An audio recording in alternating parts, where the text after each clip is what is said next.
I mean, in the early days, all we had was the ability to perform a transaction on a decentralized ledger in just a couple of seconds. And then we started to realize that the properties of the algorithms that we developed allowed us to do things like a decentralized exchange.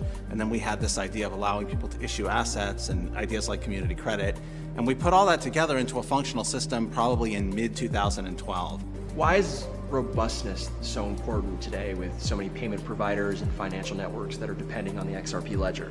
You have to realize that you're talking about billions of dollars in a system that doesn't have an administrator. There's nobody that you can go to if it messes up. And so reliability is the number one property. And it means that these systems are very slow to develop and evolve. In the early days, before I was working on the XRP ledger and I was looking at Bitcoin, and we sort of had this idea that if there was any new feature, Bitcoin would just adopt it. We now know that that's hopelessly naive because any change to a system like this imposes costs on everybody who uses the system. With any other piece of software, a company will release a new version of the software. Say Oracle releases a new version, and they'll say to people who have like mission critical deployments, don't upgrade to the new version. Just use the current version, give us a little bit of time, test it, whatever.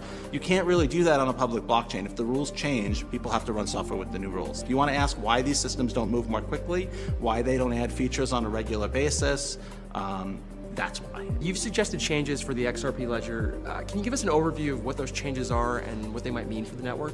I've suggested a bunch of changes that fall into several different categories. One of those categories is like core consensus improvements. One of the things that I've said a lot is that proof of work is kind of a technological dead end. It works fine. I'm not saying it doesn't work. I'm just saying that there hasn't been any significant innovation in it.